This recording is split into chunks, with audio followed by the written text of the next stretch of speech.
Com a reforma da Previdência, o protetor auditivo passou a ser eficaz para a aposentadoria especial? Essa é uma dúvida que tem circulado em todas as redes sociais. E aí, agora o protetor auditivo é eficaz? Vou considerar a eficácia do protetor auditivo para aposentadoria especial? Ou seja, se é eficaz, não é especial mesmo ultrapassados os limites de tolerância? Como eu disse, é uma dúvida polêmica que tem circulado nos grupos de segurança do trabalho. Mas antes da gente entrar nesse assunto, para quem não me conhece, meu nome é Thiago Machado, sou engenheiro de segurança do trabalho, né? E se você não conhece o nosso grupo, nosso Instagram, nosso YouTube, acessa lá as nossas redes sociais e veja que a gente tem muito conteúdo bacana, muito conteúdo legal relacionado à segurança do trabalho, muito tema. Os temas polêmicos que têm circulado, os grupos, as dúvidas que os profissionais de segurança têm dentro da segurança do trabalho, a gente tem trazido e debatido aqui nas nossas redes sociais, seja no Instagram, seja no YouTube, WhatsApp e etc., em todas as redes sociais, ok? Então, pessoal, se você não nos segue, já deixa o teu like aí, curte, compartilha esse vídeo, se inscreva no nosso canal, que a gente está com bastante conteúdo bacana para vocês. Então, vamos lá. Será que a reforma da Previdência ela deixou a eficácia do EPI? Posso considerar a eficácia do protetor auditivo, mesmo levando em consideração a decisão do STF? Então é isso que a gente vai discutir hoje. Então, para quem não sabe, nós tivemos a reforma da Previdência através do decreto 10.410. Esse decreto, na verdade, ele alterou o decreto 3048, ele trouxe algumas alterações dentro do decreto 3048. E dentre essas alterações, alterou também a legislação previdenciária no que tange à aposentadoria especial. Tá? Então aqui, ó, o artigo 64 da aposentadoria especial, do decreto 3048, desculpa, ele fala o seguinte, que a aposentadoria especial, uma vez cumprido o período de carência exigido, será devida ao segurado empregado, trabalhador avulso, filiado, que comprove o exercício de atividade com efetiva exposição a agentes químicos, físicos, biológicos prejudiciais à saúde ou a associação desses agentes de forma permanente, não ocasional ou intermitente. Então, sim, aqui ainda continua mais ou menos o mesmo padrão que era antes, né? Ele mudou um pouco o texto, mas é mais ou menos o que a gente já fazia. Então, para ser especial, né, a atividade tem que ter comprovado uma efetiva exposição ao agente nocivo, no caso o ruído, a gente tem que comprovar a efetiva exposição, tem que ser prejudicial à saúde, ou seja, tem que estar acima dos limites de tolerância, e a exposição tem que ser permanente, tá? Então, são essas características. Fiz a minha dosimetria de ruído. Comprovei a permanência do trabalhador. E a dosimetria está acima do limite de tolerância. Está acima do NEM de 85 decibéis, que é definido lá no anexo 4 do decreto 3048. E aí? Aí, nós vemos aqui no parágrafo 1º desse artigo 64, falando o seguinte. A efetiva exposição ao agente prejudicial à saúde configura-se quando, mesmo após a adoção das medidas de controle previstas na legislação trabalhista, a nocividade não seja eliminada ou neutralizada. O que ele está falando aqui? Ó? Vai configurar uma efetiva exposição se a atividade que o trabalhador está exercendo, se o local ou a atividade está protegida, tem as medidas de controle. Tem as medidas de controle. Porém, essa medida de controle não é eficiente, tá? Lembrando, ele faz menção a medidas de controle da legislação trabalhista. Quais são essas medidas de controle? É de ordem administrativa, EPI e EPC, ok? Então, são as medidas de controle definidas pelas NRs, tá? Vou dar um exemplo de medida administrativa. Digamos que eu tenho um compressor de ar ou um motor do lado onde o trabalhador trabalha. Então a empresa, ao invés de investir em EPI ou em EPC, vai pegar aquele motor e vai retirar para um local isolado, para um local onde não tem pessoas. O que foi isso? Uma medida administrativa que controlou o risco. Na verdade, eliminou o risco. Ele tirou o risco daquele ambiente de trabalho e o eliminou. Ok? Ou seja, naquele ambiente não tem mais ruído, porque aquilo que gerava o ruído foi transferido para outro local. Isso é um exemplo de medida administrativa que elimina o risco. Aí, por exemplo, não tem como tirar esse equipamento daqui. Então, o que a gente vai fazer? Vamos instalar uma enclausuração naquele equipamento para abafar o ruído gerado por ele? Tá? Ou seja, estou implantando um EPC.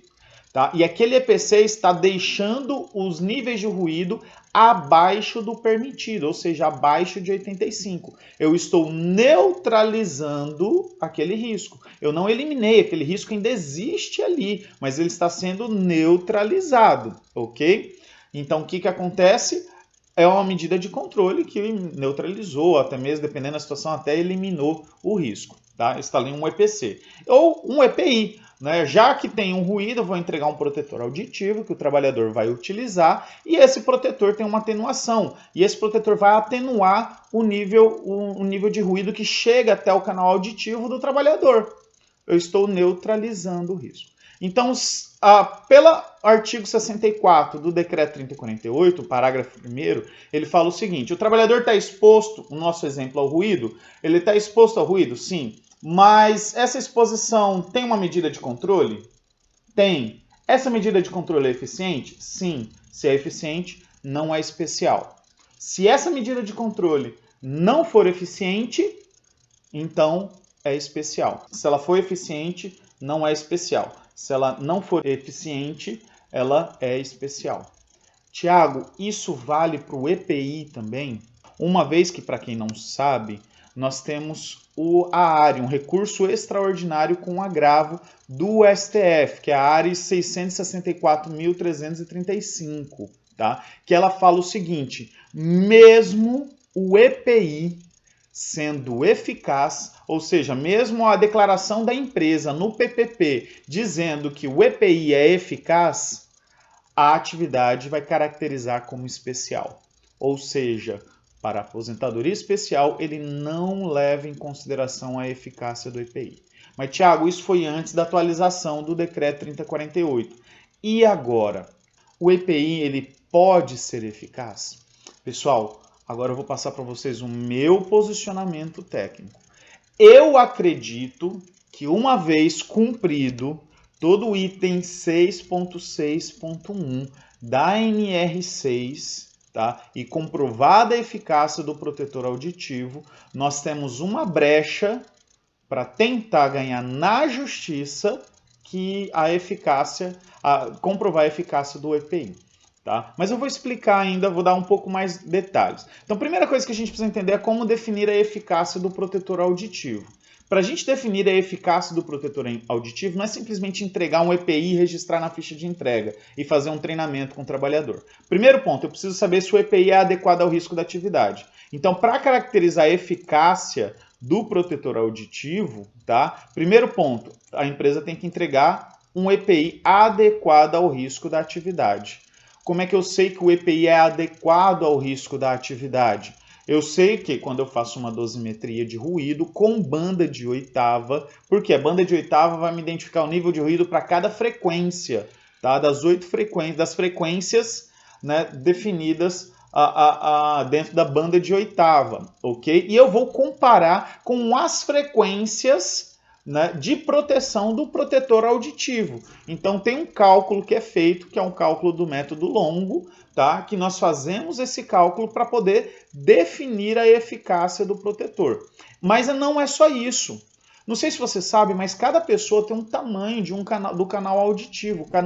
O tamanho do canal auditivo não é padrão. Isso quer dizer o quê? Que o protetor auditivo pode ser muito grande ou muito pequeno e não dar a proteção efetiva para aquele trabalhador.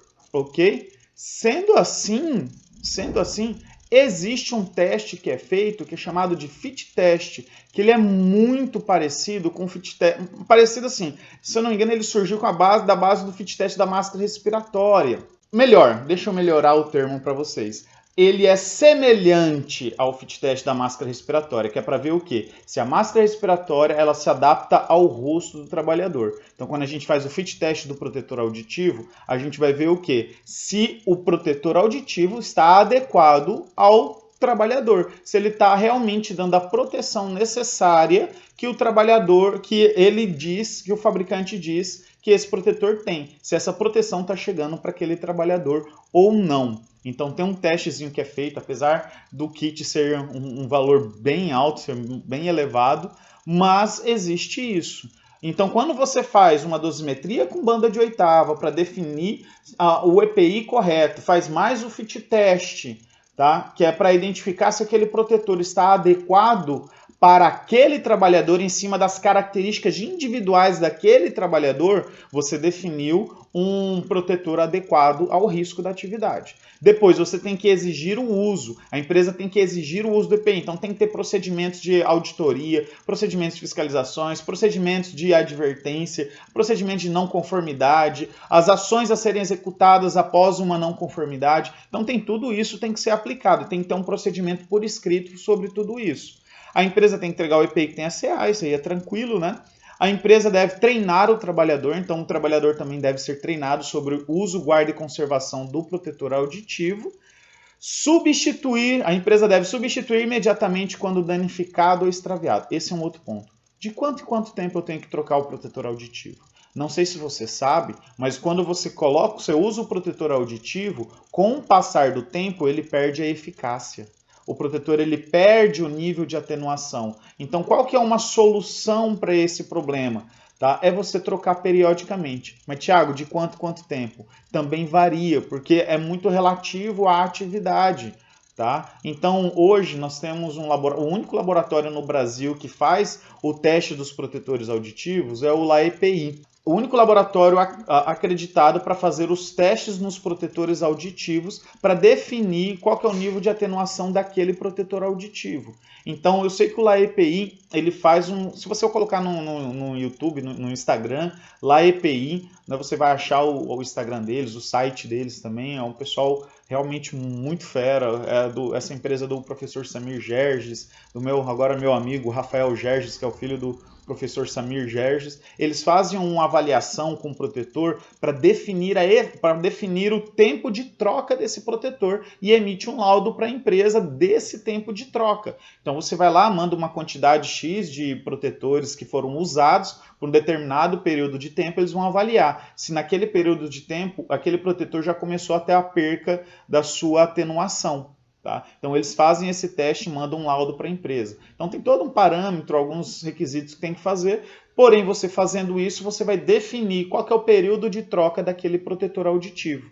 Definindo esse período de troca, você tem que trocar dentro dessa periodicidade, onde você vai ter certeza que aquele protetor vai continuar tendo a sua atenuação que foi definida pelo fabricante. Após isso, a empresa ainda deve responsabilizar-se pela higienização e manutenção periódica. Quem vai lavar o protetor auditivo é a empresa e não o trabalhador. Mas, Thiago, como assim? Detalhe, a empresa ela pode criar um procedimento onde ela delegue para o trabalhador a higienização desses EPIs. Porém, ela tem que ensinar o trabalhador a fazer isso de forma correta e tem que fornecer um local para o trabalhador poder fazer essa higienização também, ok? Comunicar ao Ministério do Trabalho, não vai interferir em nada, e registrar o seu fornecimento. Ou seja, para o protetor auditivo ser eficaz, a empresa tem que comprovar todo o item 6.6.1 da NR6. Comprovando tudo isso, o EPI se torna eficaz. Se você deixou de ter uma dessas comprovações, ele deixou de ser eficaz. Lembrando, pessoal, que eu citei aqui exemplos de como comprovar a eficácia dentro de cada um desses itens, podendo você, às vezes, adaptar uma outra forma que também é eficaz, às vezes uma outra forma que eu não falei aqui. Tá? Mas o que a gente precisa entender? É possível sim definir uma eficácia do protetor auditivo. Uma vez definida a eficácia, vou deixar de pagar a aposentadoria especial? Depende. Vai do risco que você quer tomar. Ok? Vai do risco que você quer correr. Porque uma vez você fazendo isso, a gente tem a decisão do STF. Até onde eu sei, essa decisão não caiu. Tá? Mas abriu-se agora uma brecha dentro do decreto 3048. Então, qual que é o meu conselho para você que vai elaborar o laudo? Você que vai elaborar o LTCAT. E aí, Thiago, considero ou não considero a eficácia? Senta com a empresa, o teu gestor, o proprietário da empresa, seja quem for, senta com quem bate o martelo, quem paga as contas lá na empresa, senta com essa pessoa e senta com o jurídico da empresa. e converse entre vocês a possibilidade de retirar. Se o jurídico falou, não, vamos cortar, a engenharia definiu a eficácia, comprovou a eficácia do protetor auditivo, comprovando a eficácia do protetor auditivo, o jurídico falar, não, vamos cortar, porque se alguém entrar na justiça ou se o INSS ou a Receita Federal vir cobrar a gente, nós temos base para defender e a gente vai entrar com um processo e a gente vai tentar resolver isso no âmbito judicial. Se o jurídico falar que dá para vocês fazerem isso, pessoal, então faça. Agora, se você não tem um amparo do jurídico da empresa, você não tem um amparo da empresa, cara, siga a decisão do STF. Ou melhor, se você não conseguiu comprovar a eficácia nesse nível, do jeito que eu expliquei para vocês, não considere a eficácia. E isso não é só para aposentadoria especial, também é para insalubridade. Porque uma vez ultrapassados o limite de tolerância da NR15 para insalubridade, para definir a eficácia, você tem que também obedecer esses parâmetros. Tem muita gente definindo eficácia nos laudos sem obedecer esses parâmetros, ok? Ou seja, a empresa ela pode ser prejudicada lá na frente também. Tá bom, pessoal? Pessoal, então é isso daí. É um pouquinho que eu queria passar para vocês. Eu vejo que abriu-se uma brecha no decreto 3048. Através dessa brecha, nós temos que ver como é que vai funcionar daqui para frente. Se alguma empresa vai ganhar na justiça, vai acionar, vai não deixar de pagar o FAI, financiamento da aposentadoria especial, e vai esperar chegar alguma notificação para que eles possam tentar resolver isso na justiça. Tem uma brecha, mas a gente não consegue fazer esse serviço sozinho. A gente precisa garantir a eficácia. Garantindo a eficácia, a empresa tem que dar um ok para saber se ela quer ou não correr o risco. Porque se eles perderem na justiça, quem paga a conta é o cara lá da empresa, ok?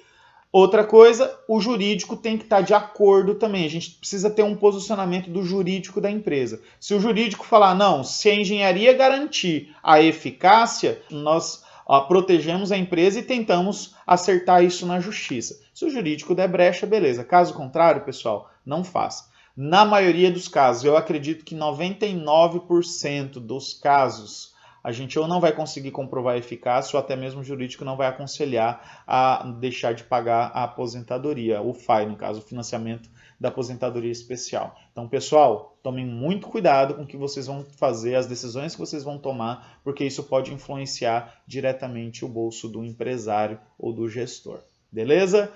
Pessoal, muito obrigado. Não se esqueça de curtir, compartilhar e se inscrever no nosso canal, seja no YouTube, seja no Instagram, que a gente está com muito conteúdo bacana. Estamos com live, estamos com webinário, estamos com os vídeos diários no YouTube, tá? Pessoal, siga a gente nas nossas redes sociais e temos um grupo no Telegram também. A gente vai deixar aqui na descrição um linkzinho do Linktree. Você clica lá, você vai ter acesso a todas as nossas redes sociais, inclusive o nosso Telegram. Entra lá no nosso Telegram que a gente também está sempre compartilhando todas as informações que a gente vem lançando nas redes sociais, beleza? Forte abraço a todos e até mais, pessoal!